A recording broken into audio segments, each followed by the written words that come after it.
AC3, it's a big deal for us. We sort of had that core challenge when we started a couple of years ago to figure out what is key to the franchise and is something that should never change. Maybe a sound effect at that level of like the sound of the eagle when you do a leap of faith. Like what is it that's just part of the brand and people love and can come back forever and ever, and what needs a new coat of paint. So we've spent a lot of time with it. You know, so early on there was sort of the easy idea. I remember sort of week one, someone said, "Oh, we've got Ben Franklin. He's an inventor. You know, he could just be like Leo."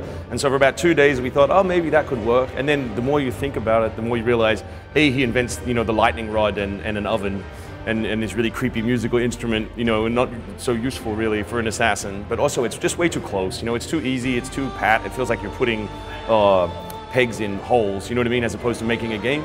So a lot of those ideas, they might float for a little while and then go away. And similarly, when you're working on a mechanic, when it's in your hand for 6 months, 9 months, after a while you start saying, "No, we need to change this. This is not good enough."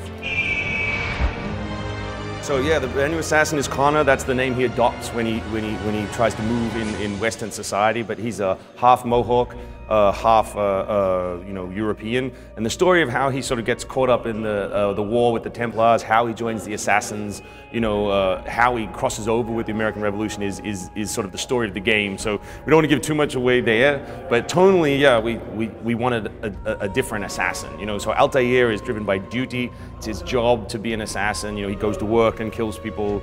And then Ezio is this amazing character, you know, where he makes love to all the women and he kills all the guys, and he's sort of like Errol Flynn a little bit, you know what I mean? He cracks a joke and then jumps off the boat. Conor is driven mostly by this concept of doing what's right. You know, he fights injustice, whether it's his, you know, trying to fight for his people and their future in America, or it's occasionally on one side or the other of the war for independence. And we just want him to be tonally different, to be someone fresh for people. So it's really important to us that people understand that the game is not the battle to win the American Revolution. You know, like the story starts before the American Revolution by several decades, and it goes beyond the final surrender at Yorktown at the end of the Revolution. It's the story of assassins versus Templars, you know, and there are Templars all throughout the colonies, some on the British side, some on the American side. So Conor's role whenever he's in a scene is occasionally aligned with forces in the game, but his goal is always to stab Templars. Conor's base fight style is a two-handed style, so it could be tomahawk and knife, or it could be assassin's blade and knife. And we wanted this idea that an average player could be, you know, could kill, you know, 5 or 6 people, but wouldn't be able to do it cleanly in a fluid sequence. You know, we wanted the gap for player skill to be chaining together all of the different moves. So you can chain together, you know, kill hand to hand, pistol shot, then back to hand, and we think it's fun. We've said it before, we'll say it again, but there are definitely cities in Assassin's Creed 3. There's Boston and New York, but yes, a lot of the new gameplay takes place in the frontier. When we started the game, we realized that, you know, AC1 and AC2 had refined this notion of cities as playgrounds, you know, climbing on things, over things, through things, and really making a city a three-dimensional gameplay space.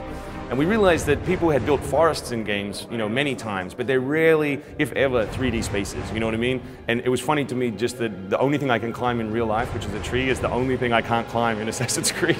So, you know, all this sort of comes together, and you cross in a little bit of Conor's native background and the sort of comfort he should have in a wilderness setting. And we just thought it was a big opportunity to take the frontier, to build, you know, trees, cliffs, snow, deep snow, shallow snow, and have a character who was as comfortable in that environment, and the gameplay space was as fun for players as cities were in the previous games.